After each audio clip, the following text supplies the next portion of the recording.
Hello students, this is Vipasha Garg. आज lecture है हमारा history of modern Indian art code, जिसका है 401।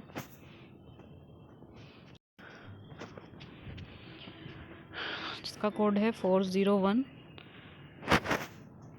तो हम बात कर रहे थे डीपी रॉय चौधरी जी के बारे में, जिसका लास्ट ही रह गया है, एक लास्ट रह गया था उनका उस दिन, उनकी पेंटिंग्स का, उसके बारे में डिस्कस कर लेते हैं आज। ये इनकी पेंटिंग है अनटाइटल्ड और अनटाइटल्ड बंगाल फेमिना। एग्जीबिशंस रह गई थी उस दिन जब हम बात कर रहे थे। तो 1933 से 34, ठीक है, फर्स्ट सोलो शो कैलकाटा। तो इन्होंने जो एग्जीबिशंस की थी कुछ यहाँ पे बताई हुई हैं एग्जीबिशंस। एक 1933 से 34 के बीच इन्होंने अपना फर्स्ट सोलो शो किया था कैलकाटा में, ठीक है। नेक्स्ट है 1989 में किया था इन्होंने retrospective Birla academy of art and culture Kolkata. ये भी कोलकाता में किया था इन्होंने, retrospective Birla academy of art and culture, ठीक है। ये किया था इन्होंने 1989 में। नेक्स्ट है 2003 के manifestations organised by Delhi art gallery, world trade centre, Mumbai and Delhi art gallery new Delhi, ठीक है। वो फर्स्ट था इनका 33 से 34, ये फर्स्ट सोलो शो था इनका कैलकाता में। फिर नेक्स्ट था 1989 में retrospective Birla academy of art and culture का है, ये वहाँ पे हुआ था, ये कोलकाता में है, ठीक है। नेक्स्ट है 2003 में, ये ऑर्गेनाइज हुआ था बाय दिल्ली आर्ट गैलरी में, manifestations world trade centre Mumbai and Delhi art gallery new Delhi, ठीक है। नेक्स्ट है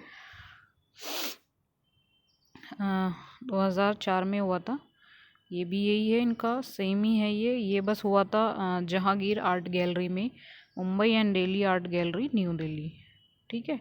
मतलब ये दोनों ये 2003 में थी इनकी, ये 2004 में थी। मैनिफेस्टेशंस थी दोनों, और ऑर्गेनाइज्ड बाय थी दिल्ली आर्ट गैलरी, दोनों सेम थी। बस ये था वर्ल्ड ट्रेड सेंटर और ये है Jahangir art gallery, Mumbai and Delhi art gallery new Delhi, दोनों का ये सेम ही है, ठीक है। तो ये इनकी एग्जीबिशंस हैं। और नेक्स्ट है एक ये 2005 की है, ये मैनिफेस्टेशंस थर्ड, वो फर्स्ट सेकंड था, ये थर्ड है, organised by Delhi art gallery, Nehru centre Mumbai and Lalit Kala academy Delhi, ठीक है। नेहरू सेंटर में Mumbai and Lalit Kala academy new Delhi. तो ये इनकी सारी एग्जीबिशंस थी जिन पे हमने बात की थी उस दिन, हमने पेंटिंग के बारे में बात की थी। ये इनकी एग्जीबिशंस हैं, ये आप लर्न कर लेना, ईयर वाइज है। 33 से लेके स्टार्ट 89 की है, 2003 की है, 2004 की है और 2005 की है। इसमें ये कुछ एग्जीबिशंस हैं, इनको आप अच्छे से रीड कर लेना। और चाहे तो इसको आप पैराग्राफ में लिख के आ सकते हो या पॉइंट वाइज ऐसे भी लिख के आ सकते हो, पॉइंट वाइज भी कर सकते हो एग्जीबिशंस, उसमें हेडिंग डाल के जो मैंने आपको कराए हैं, तो उस हेडिंग में भी आप इसको मेंशन कर सकते हो, ठीक है। तो आपका आज का ये आर्टिस्ट कंप्लीट हो चुका है, देवी प्रसाद रॉय चौधरी, डीपी रॉय चौधरी, ठीक है। अब नेक्स्ट आर्टिस्ट स्टार्ट होगा आपका। नेक्स्ट आर्टिस्ट है आपका चित्त प्रसाद भट्टाचार्य, ठीक है। चित्त प्रसाद भट्टाचार्य जी, जिसमें इनका प्रारंभिक जीवन है, कैरियर और स्टाइल है, और थर्ड है मृत्यु। छोटा सा ही है, इनके बारे में ज़्यादा डिटेल नहीं है, नेट पे भी छोटी छोटी है। कुछ इनके प्रारंभिक जीवन के बारे में बताया जाएगा, क्या क्या किया था इन्होंने, और इनका कैरियर कैसा रहा, इनका स्टाइल क्या था, किस तरह इन्होंने वर्क किया है ना, और लास्ट में इन मृत्यु है। बस ये तीन ही हेडिंग है इसमें। ये चित्त प्रसाद भट्टाचार्य जी की फ़ोटो है, ठीक है, उनकी जवानी के टाइम की है ये पिक, ठीक है, तो स्टार्ट करते हैं आज का। इसमें थोड़ा सा ही करेंगे, वैसे तो है ही, इसमें कुछ कमी है। प्रारंभिक जीवन के बारे में बात करेंगे थोड़ी।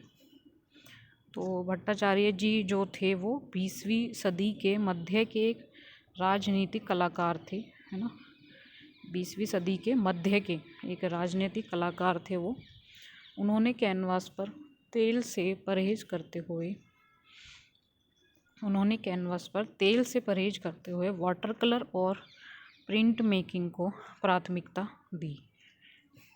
चित्त प्रसाद ने वामपंथी विचारों और प्रचार प्रसार के लिए प्रिंट का इस्तेमाल किया। 2-3 लाइनें स्टार्टिंग की हैं जो मेन होती हैं, है ना। जो भट्टाचार्य जी थे वो 20वीं सदी के मध्य के एक राजनीतिक कलाकार थे, राजनीति से जुड़े हुए थे और 20वीं सदी के थे। और इन्होंने कैनवास पर तेल से परहेज करते हुए, यानी ये कैनवास पर तेल का यूज़ नहीं करते थे, ये उससे परहेज करते थे, इनको पसंद नहीं था। तो इन्होंने मतलब वाटर कलर और प्रिंट मेकिंग को ज़्यादा प्राथमिकता दी थी। ये वाटर कलर और प्रिंट मेकिंग में जाने जाते थे, उसमें ही ज़्यादा वर्क किया इन्होंने, है ना। और चित्त प्रसाद जी ने वामपंथी विचारों और प्रचार प्रसार के लिए प्रिंट का इस्तेमाल भी किया था, है ना। जो वामपंथी इनके विचार थे और मतलब कोई भी चीज़ प्रचार करने के लिए, उसका प्रसार करने के लिए इन्होंने प्रिंट का इस्तेमाल किया था, ठीक है।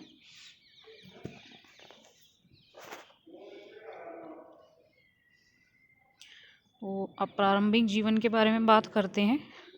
1915 में वर्तमान 24 उत्तर परगना जिले पश्चिमी बंगाल में नैहाटी में जन्मे चित्त प्रसाद 1930 के दशक के मध्य में चटगांव सरकारी कॉलेज के छात्र के रूप में कंटरपथी बन गए, है ना। जो 1915 में इनका जन्म था, ठीक है। 1915 में वर्तमान 24 उत्तर परगना जिले कौन सा था? उत्तर परगना, ठीक है।